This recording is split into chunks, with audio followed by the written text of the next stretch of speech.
Everybody, wait for everyone to actually appear.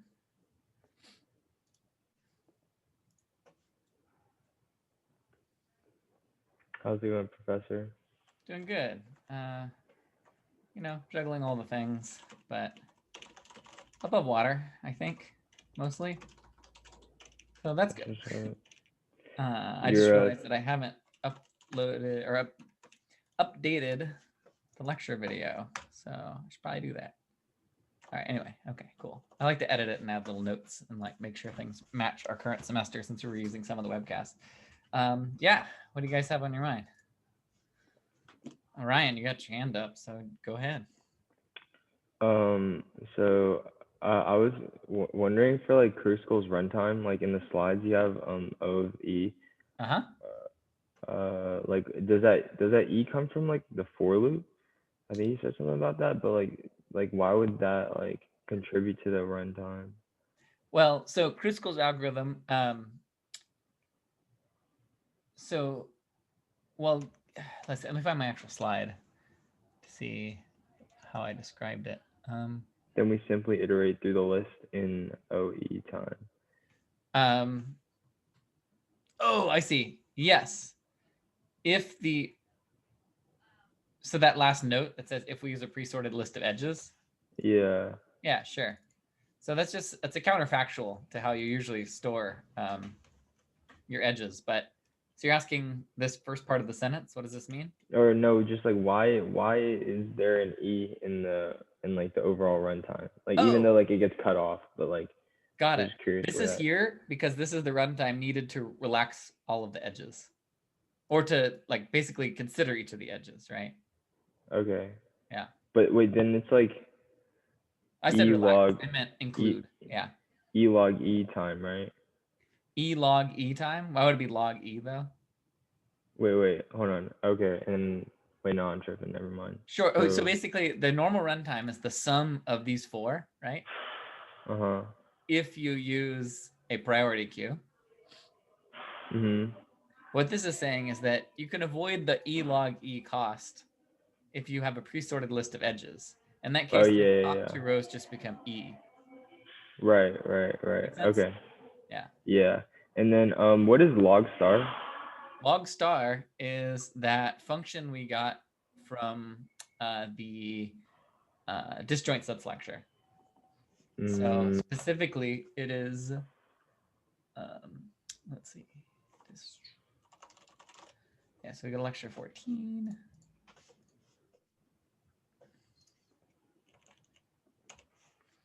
Okay, it is at the very end. So this is weighted quick union with path compression, or just quick union with path compression in general.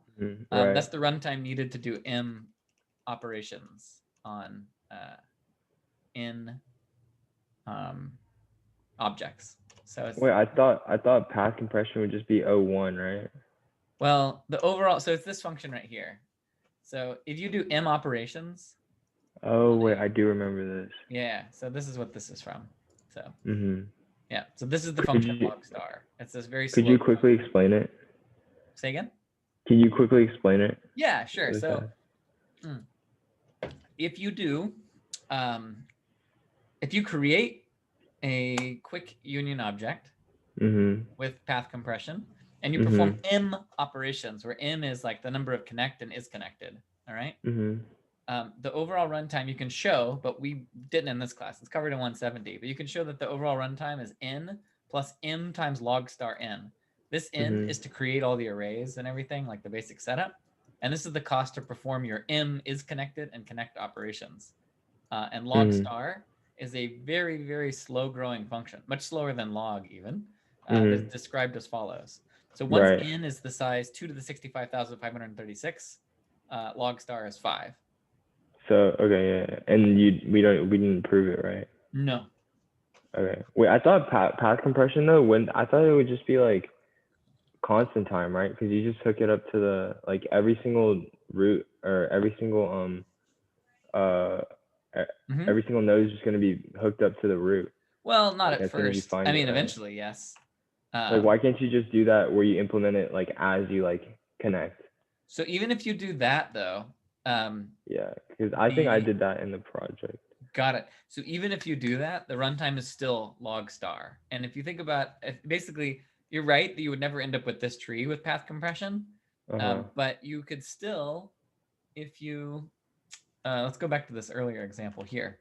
So if you do it with path compression, if you create these Mhm. two trees and then you Mhm. union them, Mhm. let's see. So if we do 3, 2, yeah, the process of you would build this tree, or like you would basically say you union 3 and 1, then you still have to go up the tree and you end up with Mhm. a tree. You don't have this shape. You're right that it's flat. But then if you Right. basically, if you build, you can end up with trees that basically you have to climb, and the overall, like if you sum up the cost to climb all those trees as you're flattening them, this is only kind of vague. You can show Uh-huh. that it's a No, little bit I worse than I kind of constant. get it. I kind Yeah, of get it. it's basically it's not quite constant. It's very close to constant, but it's slightly worse. And how Yeah, and slightly worse also, is it? It's this weird yeah, function. yeah, yeah. Yeah. And also, if you hooked up like 2 to 0, then it wouldn't path compress. So Let's see. Yes, you're right. 2 to 0 wouldn't path compress. okay, yeah, I didn't consider that. Okay, Yeah. all right, cool. Cool. Thank you. You got it. All right, Sherry. Oh, yeah. My question was on the cut property and like in Yeah. particular the proof Mm-hmm. of the cut property. Yeah. The cut property is our most 170 thing in the entire class. All right, let's see. Cool. All right. Oh, Let's see. I There we go. think yeah. Okay. Yeah, like the proof of the cut property is like about like if you, I guess, remove an edge and then you add, you have to like, create this contradiction, but Mm-hmm. I guess the part that I'm confused about in particular is the third line where removing F and adding E is a lower weight spanning tree. Mm-hmm. How do you know that removing F and adding E is still a spanning tree? Got it. So E, let's see. So we know that F, including F, is a spanning tree. Do you agree with that? Because by definition, that's how we define F. F's part of the spanning tree, right? Yeah. We also know that, let's see.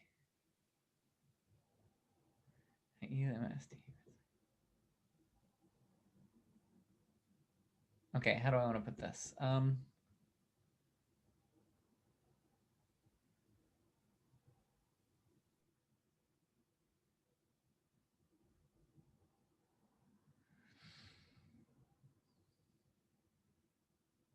Yes, okay, right. So E, by definition, is a crossing edge. So we have a cut already defined. That is, some vertices are gray and some are white. And E is specifically a crossing edge. That's how we defined it, right? Yeah. Okay. And we know that F is a crossing edge. So if we remove F and we add E instead, since they are both crossing edges from the cut, then if we use E instead of F, because it's a crossing edge, it's still going to be a spanning tree. Do you agree that removing F and adding E is a spanning tree? Like that this is true? Yeah, I guess that makes sense. Yeah, and so then the overall weight will be lower if you use E instead of F, because E has a smaller weight than F. Okay. Yeah. Yeah, that makes sense to me. Cool. Cool. Thanks. Yeah. Arvind. Hi, Professor. So I was working on Project 2C, and specifically like the Elite puzzle. So I changed so when you the part where you do PQ dot change priority and PQ dot add, like you're supposed to add the distance to the heuristic. I just started like experimenting by like multiplying it, and I was actually able to solve the problem in 0.3 seconds, but I don't know if that's like the quickest solution or not. That's so funny you mentioned that. So I also got an email from a random guy who did the same thing, where he just scaled up like the Manhattan distance by some small factor. In his case, 1.45. Is that basically what you're doing? So initially I did that like I think I took the square of it. But then like I just started experimenting more, and then I realized that wasn't the shortest solution. So I like kept the heuristic unchanged, but now like I multiplied instead of adding, and I was able to get it a bit shorter. But yeah, I just don't know if Wait, it's so what are you multiplying in your case? so instead of adding the Actually, distance. hold on one sec. Let me bring up the A star pseudocode. Just so that I can make sure we are. And if anybody's not totally on board, they'll be able to understand what we're talking about.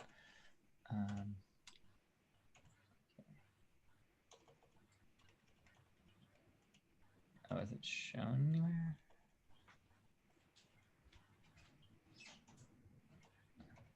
Okay.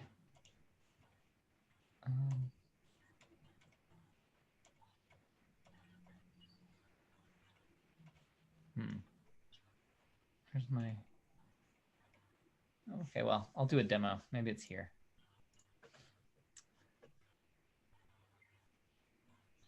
Yeah.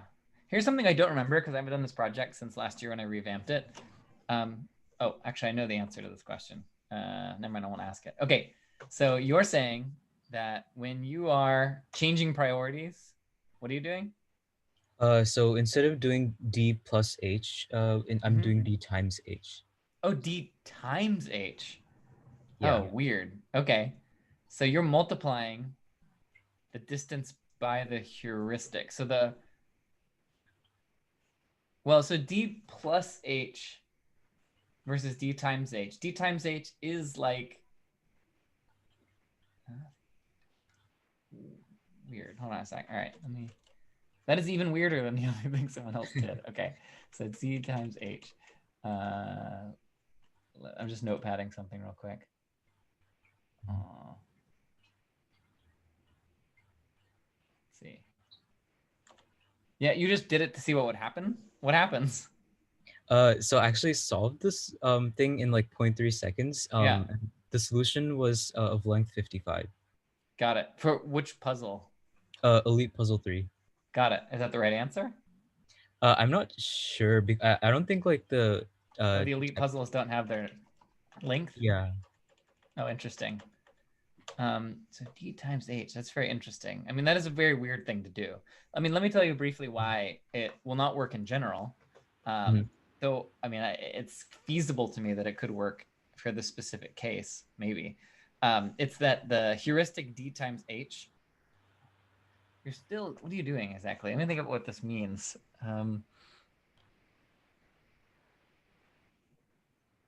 I guess like I mean I guess the intuition behind it, even though it might be flawed, was like maybe because the farther away you go, you penalize the function even more.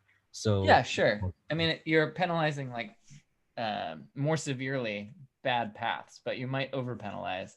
Hold on. All right, I need to do some arithmetic that somehow is evading me. Even I need a piece of paper real quick. One sec. So we do D times H.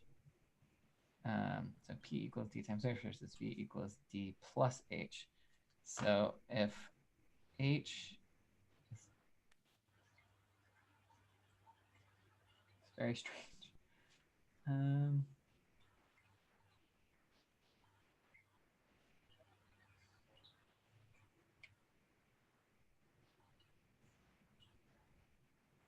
Distance. So because of the fact that in this particular graph, all the distances are always integers and they're always greater than 1, I think, let's see, H is always greater than 1, greater than or equal to 1. So let's see.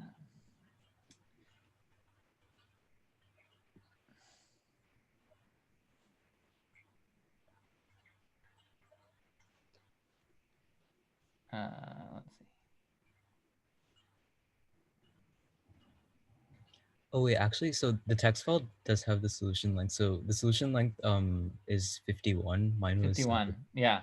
So yours is overdoing it, and I'm trying to explain to myself why it's not totally completely off base. I mean, it's wrong, and basically the reason is that the priority you're giving everything, it's a little complicated because you're not quite doing A star, right? Because you're doing something else entirely. You're not saying that the priority is going to be, you're not visiting things in the order of D plus H. You're visiting them in the order of D times H. But I think there's a way to recast it as this. And I think what I can ultimately show is that you're effectively using an inadmissible, like I think you are still on this problem doing A star in Mhm. disguise, but your heuristic will be not admissible. You're overestimating the distance. But Okay. yeah, like you're doing a different algorithm that's not quite A star. Okay. Yeah.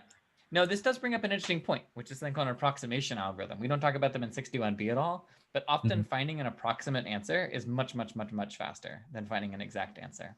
So you Mhm. have discovered a very strange approximation algorithm for shortest paths, and I'm curious to think about what it is exactly. But that's a fun thought. The thing that Um, someone else did that emailed me earlier, by the way, is they did that. They just multiplied the h by 1.45, and they found that it did pretty Oh, well. okay. Yeah. Yeah, for one of like the other puzzles, I think it was integer hop. Uh-huh. I took the log of the heuristic, and I Mhm. think I like reduced the states number of states by like Mhm. 4 or 5. So I think that in that case it worked. But yeah, Yeah, in the, log should work because if you're like you were saying, you did d plus log of h basically. yeah. Yeah, and actually, what you were doing is that the h is a log of something else.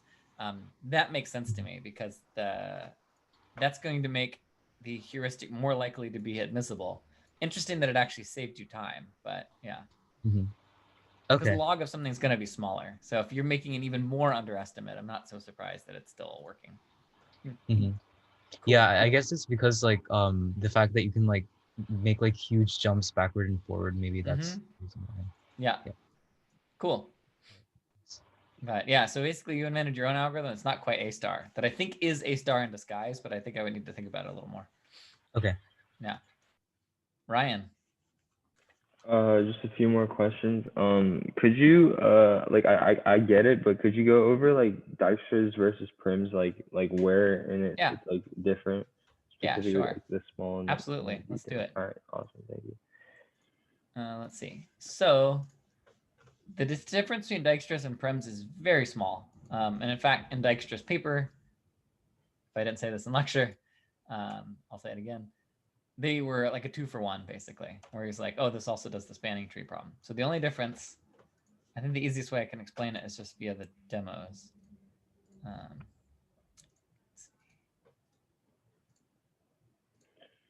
Wait, do they both only work for underacted graphs? Dijkstra's works on directed or undirected. Uh, Prim's only works on right. undirected. Let's see. Oh, that's not the right one.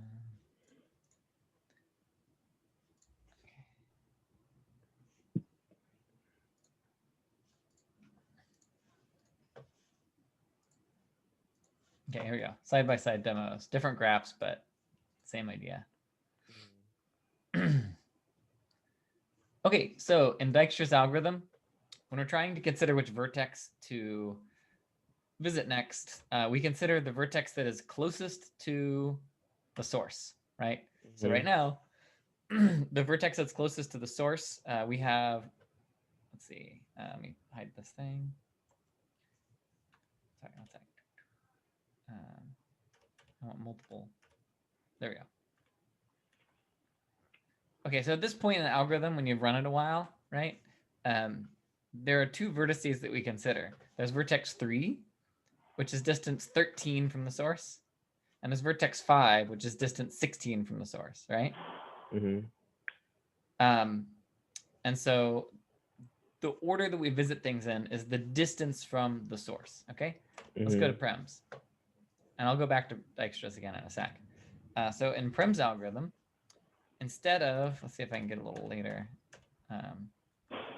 So in Prim's algorithm, what we're doing instead is we're visiting vertices in the order of their distance from the tree. Does that make sense? It's like a little different. So like right now, we have 4 vertices on the fringe. We have 1, 3, 6, and 5. And these 2 vertices have distance 2 from the tree. So like vertex 3 has distance 2 from the tree. Why? Question for you. Because that's the closest to the like a node on the other side of the cut. Yeah, exactly. Okay. And so the difference is that in Dijkstra's, you're considering like the entire weight of the whole path the 3. Right, right, Yeah. right. So that's the only difference. And Is that in Prims, your distance to tree, Dijkstra's, it's distance to source. okay, like any node in the tree though. That's like on the opposite side of the kite. On Prims, yes. Yeah, yeah, yeah. Yeah. Okay. And notice that some vertices will have infinite distance for a while because Mhm. they, so at this point, the distance of these unvisited vertices from, I mean, you could say that they're like using distance from the cut, I guess is approximately right, but not quite. It's a little weird. Like, I don't know what it means for this distance to be infinite from the cut, but yeah. But the key is just it's the distance from the tree you're building versus the distance to the source vertex.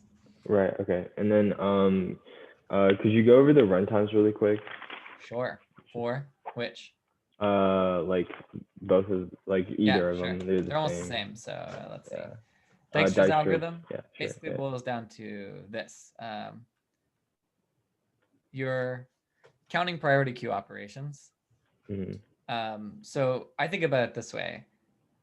When you begin the algorithm as described in this lecture, where everything gets added at the front, you add V vertices, which each cost O log V. Do you agree with that? Yeah. Okay. Then in terms of remove smallest, every vertex is going to come out of the priority queue exactly once. And each one of those remove smallest is going to take log V time. Wait, and you pick arbitrary. Oh no, wait, no. Actually, that's for Prince. Okay, yeah. And it's just wherever it happens to be, it's going to be,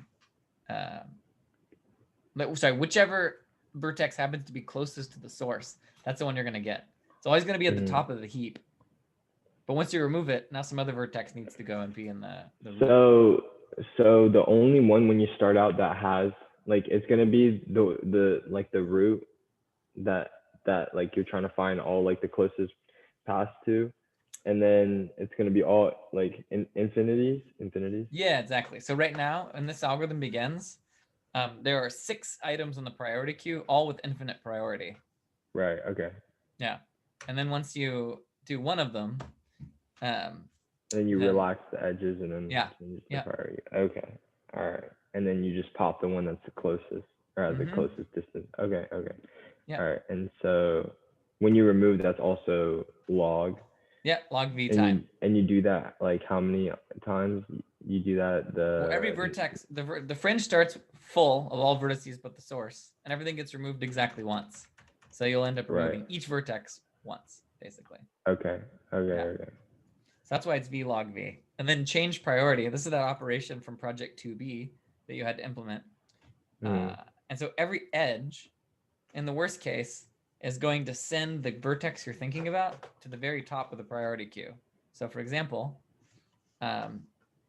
here, whenever we relax this edge, it sends this thing up. So the worst case is, I guess you relax this vertex first, it goes to the top. Then you do this one, it goes to the top. And so you can bound it above by log. But it doesn't always have to go to the top, right? No, not at all. But the worst case would be that it goes to the top. And that would be log V time to finish the relaxation, to get that vertex to the top of the heap. Okay. And then for Kruskal's, when you you don't have to do the remove small. Like how many times are you gonna remove off the top? The worst case would be E times, right? So if we're talking about Kruskal's, the usual way is to toss them all on all the edges on a heap, as opposed to all the vertices on a heap. So sorry, this is Prems. One sec. Yeah, Kruskal's algorithm. Here we go. Yeah, so Kruskal's algorithm, if you toss them all on a heap and then you delete them one by one, that's going to be E log E. And notice it's different with Dijkstra's algorithm. Adding all the vertices is V log V because you're putting the vertices on the heap. With Kruskal's, the edges are what we're putting on the heap instead of the vertices. Okay. Yeah. But wait, when you're putting the vertices on the heap, like, and then it's the heap is by the prior or like the distance. Okay. And then in this case, it's by the weight. Yes, correct. Okay. There's no updates. Notice there's no relaxation here. There's no change priority because all we're doing is basically we're effectively heap sorting the edges. Yeah. Okay. Got it. Yeah. Cool. All right. What's next?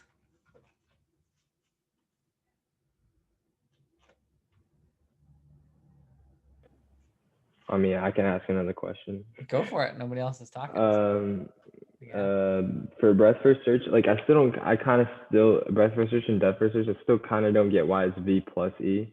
Yeah. Because it's like different, like you're measuring different things, Mhm. right? So based off your logic, like you're adding like the V's for like adding like creating the marked array, Mhm. right? But like that time it takes to create the marked array is different from the time it takes to run those if statements for each Yeah. edge, That's right. right? So then how are you adding them together? Like you're picking like two different cost functions, kind of. Sure. Well, My anytime you confusion. have any algorithm, you can always count up its runtime by adding up. Like when we first did asymptotics at the very, very beginning, I'll go back there real quick. The overall runtime is going to be the sum of the time needed to complete all the operations for everything. So if you wanted, you could say that the runtime for this loop way, way, way back in the day would be 1 plus n squared plus n squared plus n squared plus n squared. So it'd just be n squared. Mm-hmm. So it's the same basic idea here. If you add up a bunch of operations, like 1 plus n squared plus n squared plus n squared plus n squared, that's just n squared. The difference is that with breadth first search, we have two different variables, E and V. So imagine this Right. said like m for some reason. Then the runtime would be m plus n squared. Okay, sounds Make good. sense? And then I'm assuming there's like a different constant in front of V and E. Sure. Yeah, but we never Good. care about the constants. I in know, our I know, class. but like because they take different times. Oh yeah, Alright. for breadth first search and depth first search. Yeah, you would expect them to have different constants. Yeah. And so if you were to write timing tests, you would find they take a different amount of time on the same graph, even though they have the same data Mm-hmm. or the same data. Okay. But wouldn't you like for depth first search and breadth first search? Wouldn't you also like? Don't you like the? Wait, never mind. Sorry. Oh, no problem. All right, Aya. Mm-hmm. Can you hear me? Yeah, go for it. Sorry, I had two questions. One is might be a typo on lecture 26, slide Great. 3. Great. Let's see. Wouldn't surprise me. We'll find out. Yeah. Where are we going? It's on the bottom, says worst case runtime OV plus E log times V. Oh, this is log star. Log. What does that Yeah. mean? Log star is that function from disjoint sets lecture. Oh, okay. Yeah. Okay. Yeah. Log star. And then is it supposed to be O or is it supposed to be theta? O. The reason we do O is because with the path compression argument, we can only say that the runtime per operation is big O of E log star V. Okay. Because of the fact that if you have a especially good sequence of path compression arguments, it would just be E. There'd be no log star V here. It's not really anything we talked about, but it's yeah. If you work through like the best case of disjoint sets with path compression, it's E. This is the worst case.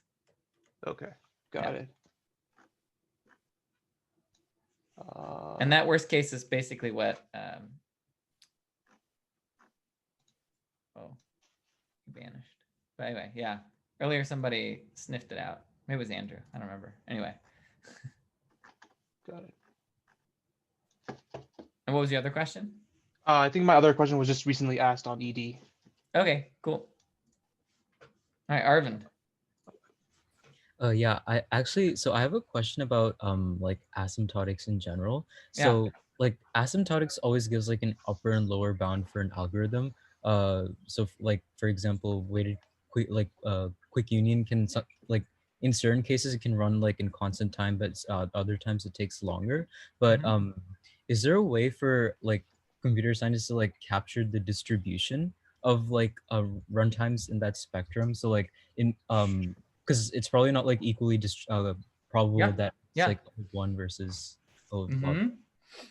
You can, yeah. So one thing you can do is you can exhaustively consider the space of all different operations So for example, if I do 100 operations that are either connect or is connected, you can enumerate all possibilities. So you could do, there's a lot of them, but you can try counting out the states and say, just to kind of start doing it, not to do the full analysis, but so let's see. Say we're doing weighted quick union. Let me share my screen properly. Okay, so weighted quick union. You could say, okay, well, one possibility, let's say weighted quick union on 10 items or something like that. So the first operation could be connect 0, 1, could be connect 0, 2, could be connect 0, 3, it could be connect 0, 4, up to connect 9 or 8, 9. So we could say that's the space of possible connect operations. And there's also is connected 0, 1, is connected 8, 9. So you can count that, whatever that number of operations is. And it's going to come to what? Like it's just, let's see, 0, 1, 2, 3. Well, upper bound it because I'm lazy. So certainly there are fewer than, let's see, 0 to 9, 10, 100.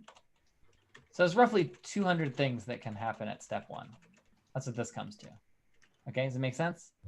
And then on step 2, well, it's the same thing. We could do any of those operations again.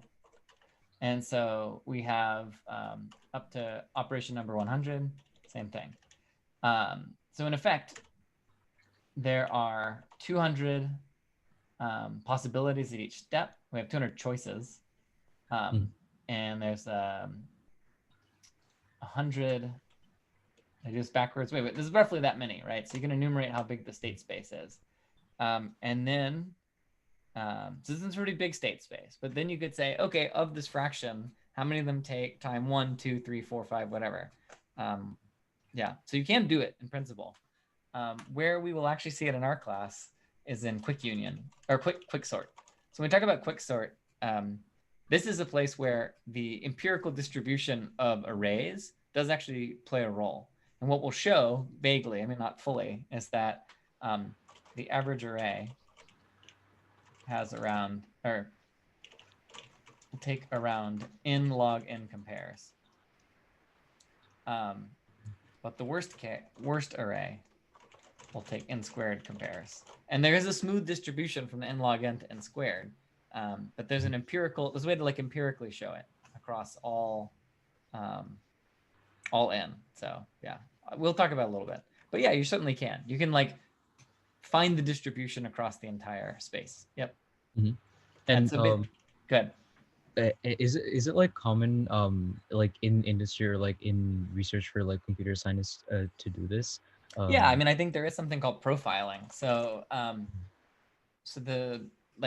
there's a whole bunch of different ways. For example, you haven't taken 61C, I assume, but so profiling to see how typical inputs behave is very normal. And so like this happens like most notably to me, given my training back in the day on hardware. So I will do a very brief 61C preview, which is that when your computer is computing if statements, it tries to guess which direction the if will go. And this has to do for reasons called pipelining. I can't really explain it. So for example, but basically if I have for int I equals 0, actually I'll do a while loop. I'll do 4.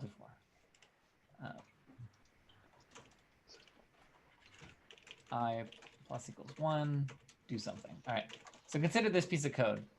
I shouldn't say if statements, I should say conditionals. Okay, so here, when the code's running, almost all the time, this is going to be true, right? It's only the very last iteration it'll be false. And so when running the code above, the if statement will almost always be true. So the computer will guess true as it's trying to like simulate ahead. This is again 61C stuff. All right. So there's many different schemes for this kind of prediction. So in hardware, the if statement or the conditional predictor. Is it conditional? Sorry. The conditional is predicted by something called a branch predictor. And branch predictors are designed by profiling on real code. This is very vague, but basically it's pretty normal that people will run typical real world code on like processor simulators, and they'll use that to decide how the branch predictor should make its predictions. So you can get some sense of how one might make a branch predictor. Like a naive branch predictor would be always predict true. Maybe a less naive one would be predict whatever happened last time that line of code got run. You could do predict whatever happened the majority of the last 100 or whatever. And so the way that people decide which of these branch predictors to actually put in the hardware is based on profiling in real code. This is like a very specific, weird 61C-esque example. So profiling, pretty normal. Hope that was interesting. Okay. Yeah, that was interesting. Yeah, Cool. thank you. All right. Let's see. Someone asked, is the lack of a solution to longest path similar to P equals NP? In fact, actually, it is the P equals NP problem. So longest path, it turns out, is what's a so-called NP complete problem. We'll talk about that a little later in our class, and it's also covered in 170. If you had a solution to longest path, you would in fact have a solution to a large number of other problems, including the traveling salesman problem. And you would actually be able to automate, I think, I mean, the consensus seems to be that if you could solve longest path, you could automate more or less all math proofs, just using whatever engine it takes to do longest paths. Let's see. Is that the halting problem? It is not the halting problem. No, this is P equals NP. So the question, basically longest paths is in a family of really hard problems called NP. Actually, I'll say NP complete. There is some suspicion that maybe there is an efficient solution to these problems, i.e. they aren't actually hard. If you had a solver for longest paths, you could solve any NP problem. If you had an efficient solver for longest paths, you could efficiently solve any NP problem. Yeah. How can I explain that? I'm going to defer that question you asked until after our NP lecture, but it basically boils down to reductions. So in that lecture where I briefly talked about reductions, you can show that, I'll give you a little brief, a very, very brief, just jargony explanation that will not make sense until we talk about NP. But basically, all NP problems reduce to 3-sat, meaning an efficient solution to 3-sat, described in a previous lecture briefly, one of the bonus like red extra content lectures. An efficient solution to 3-sat would solve all NP problems. It turns out that 3-sat reduces back to longest paths, i.e. longest paths solves 3-sat.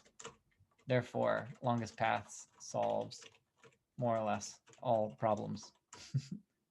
Well, the NP ones. So that is my very jargony explanation. I hope that was helpful. Person who asked me on the message privately. All right, let's return to Earth. Judson, you got something a little less wild for me, maybe? Yeah. So my first question was, could we go over the A-star algorithm one more time? I'm a little confused on it. Like, I've already started writing code for the project and everything, but I want to make sure that like I actually understand what's going on in it. So I'll ask first, does Dijkstra's make sense fully? You feel good No. about Dijkstra's or no? No. No. Okay, let's do Dijkstra's first because you have to understand that to do A-star. So I will kind of whip through this demo somewhat quickly.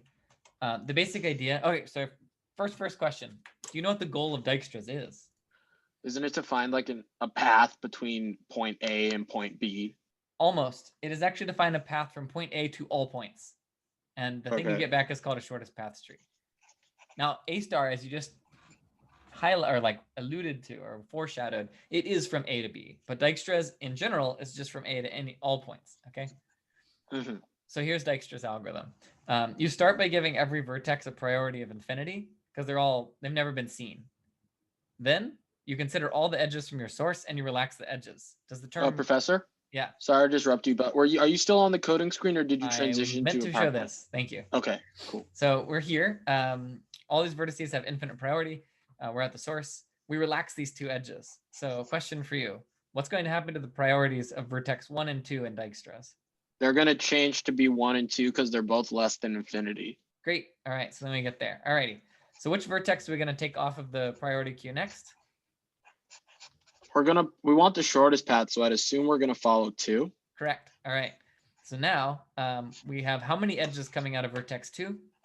1. Yep. So what happens to that vertex? What's its new weight going to be? 16.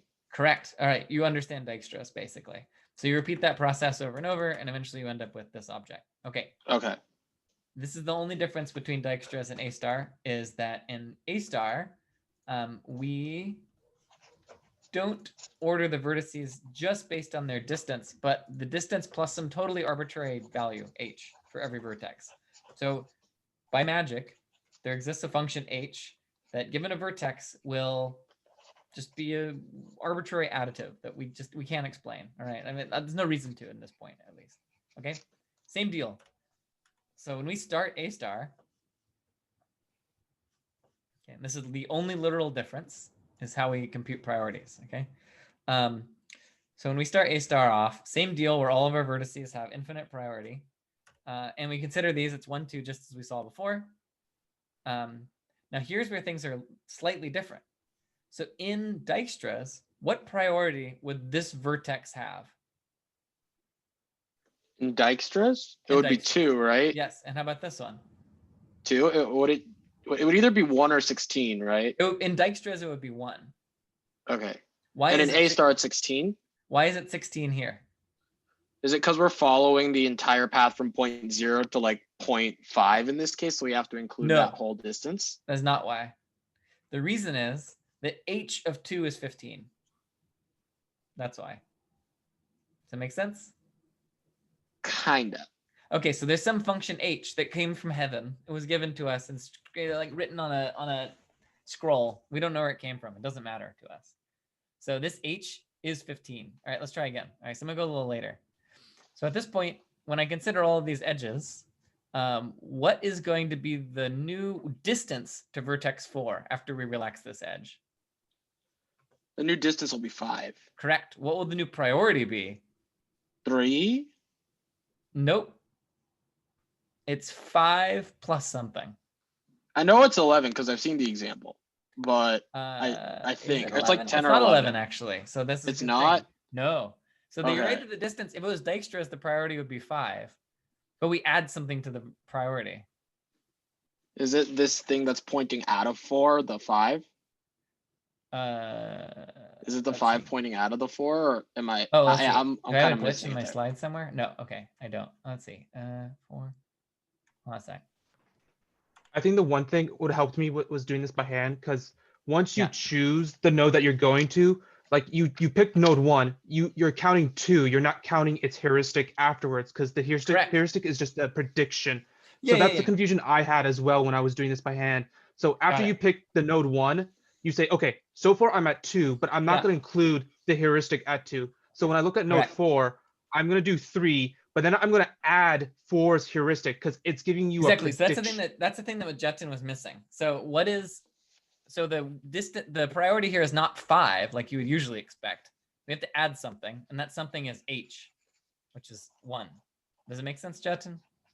Yeah, that makes more sense because I tried drawing it out like he was saying over here. Yeah. And I was still struggling to figure out what to Yeah. do even after drawing it out. Got it. So literally the only difference is that whenever you're trying to decide what priority to give each vertex, you're adding this arbitrary h value. That is Okay. it. Yeah. Okay. There's actually Okay. one more difference, which is that as soon as you see your target vertex, you quit early, but Okay. that's a minor point. Okay. Okay. And then also for the longest path problem, why couldn't we treat it like a tree and then we could like sort everything first and then solve the problem? It may not be a tree if there are cycles. That's why. If it's not a tree, if it is a tree, you can absolutely solve it efficiently. You just use that DAG shortest path tree algorithm with you just invert all the weights of the edges and you run the DAG shortest path tree algorithm. If it has cycles, though, you can't do that. Or couldn't we like also look at the child nodes and pick the longest one of those and just put that in a list? Yeah, and the then just trouble keep is checking? if you repeat this process over and over, you will eventually, like, basically following the longest path every time may not give you the longest path to any given vertex, because maybe taking a shorter edge earlier would yield a longer path if you went a different direction. That's kind of the crude version. Someone was asking about this last lecture, and I was trying to construct a nice example. I haven't done it yet, but Oh, that yeah. was me. I asked about it last Okay, time. cool. Got it. So I don't have it for you, but yeah. Okay. All right, but that's the A star versus Dijkstra difference. I'm gonna keep Okay. grinding on and go to Aya now. But I think this Thank should get you. you to understanding A star. There's actually one more thing I want to interrupt myself though before I get to Aya, which is in this project when you look at the let's see, the fringe. Okay.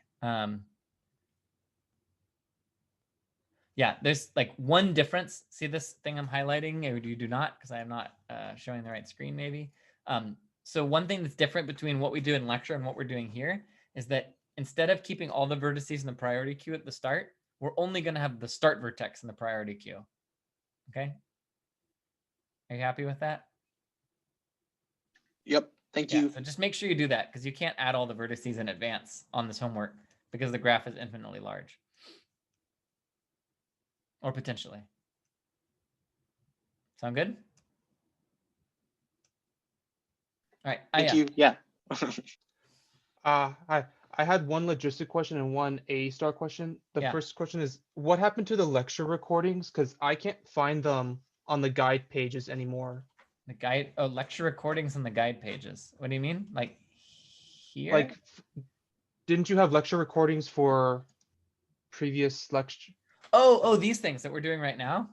Yeah. Yeah, they had such low viewership, I've been lazy about putting them up, but I can send them all to somebody and have them upload them. But it was like 12 Okay. people. But I can do it. It was just sort of a me getting like Not many people. yeah. If you Okay. want, I'll send the MP4 file to somebody and have them upload them. But yeah. Okay.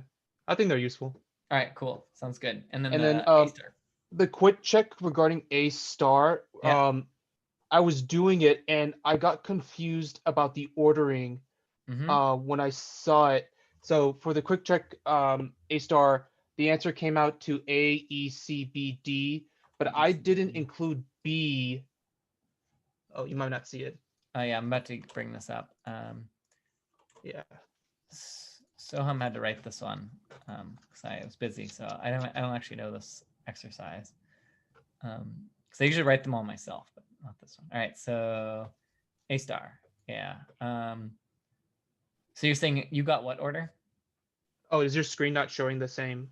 Let's see. Oh, I'm showing you the wrong screen. Sorry. This one. Right. So Yeah. the answer came out to A, E, C, B, D. I didn't include the B because I thought the D would have changed once you got to C. Because Mhm. you were mentioning before, once you see C and you see your end vertex, you would just jump towards it. But I'm kind of lost as to why B came into play. Oh, why did B? So it's After A, doing- E, C, B, D. Oh, because the Because once you get to the C, heuristic for wouldn't D you is jump? 0, as it must. So AEC AECBD.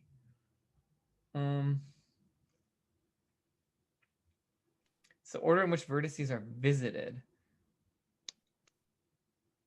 So when you get to C, its distance will clearly be 5. Does someone have an answer to this thing?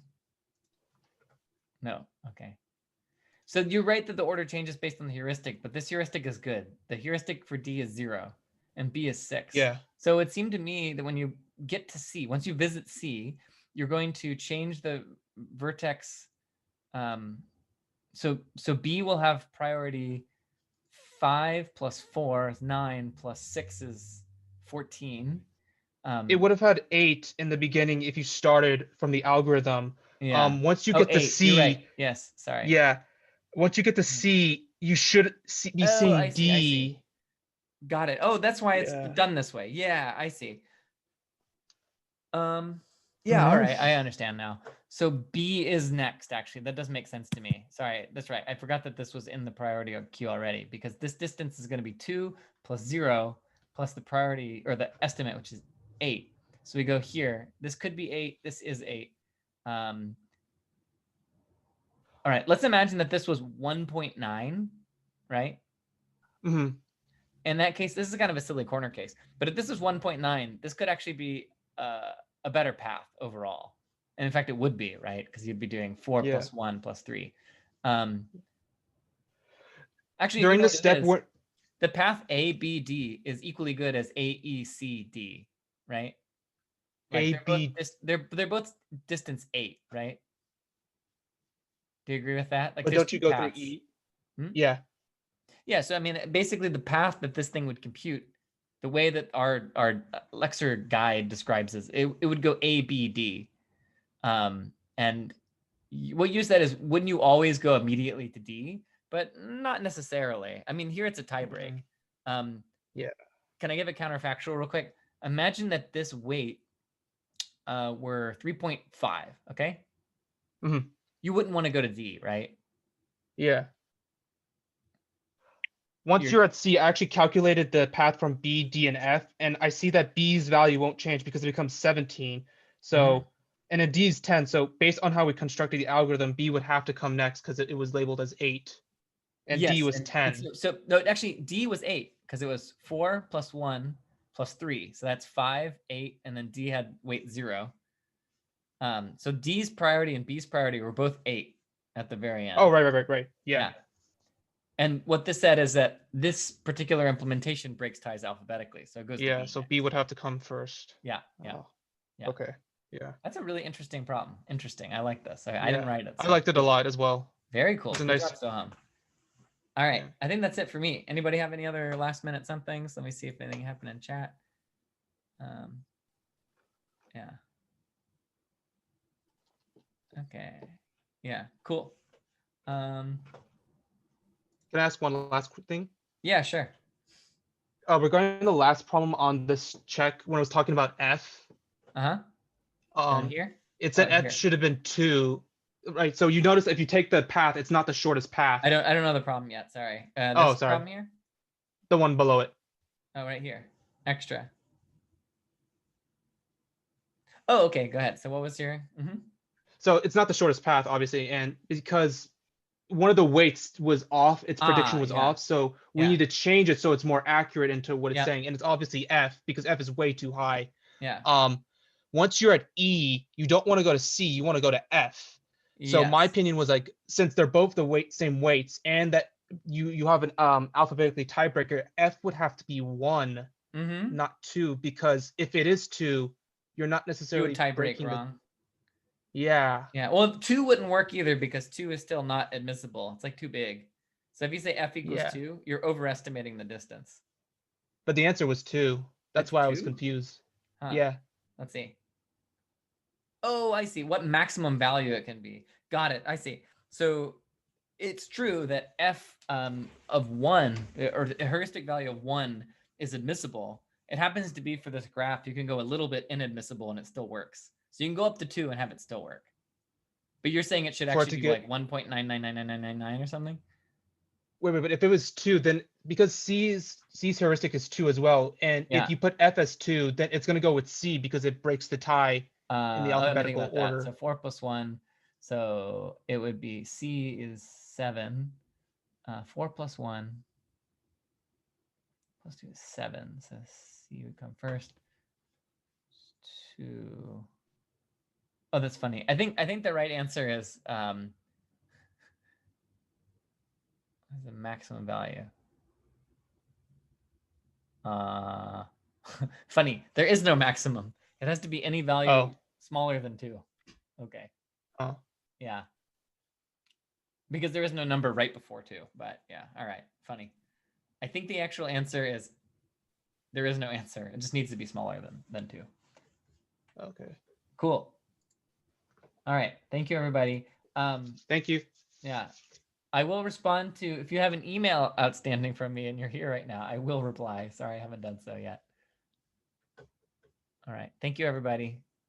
See you next time. Oh, Phoebe, did you have a thing to say? I saw your microphone go unmuted. Yeah, I just had one question Yeah. about how you said that the longest pass was related to 3SAT. Yes. And then in the lecture slides, it says that 3SAT reduces to a different problem independent set, but that Yes. problem you solved. 3SAT reduces to independent set. Yes. And I solved it, but I solved it inefficiently. I did it with an exponential time algorithm, which was enumerate all possible answers and find one that's good, right? Okay. Yeah. So it's not solving it, it's just finding the best solution? Sorry, it is solving it just very slowly. So there are known solutions to longest path, 3SAT, independent set. They're just really slow. They require you to basically iterate over the entire state space. Oh, okay. Yeah. I think that was my question. Thank you. Yeah, got it. You got it. Nice to meet you, by the way. You too. That's a deep theory question you're throwing at me. It's fun. Cool. Thank you. You got it. See you around. Bye.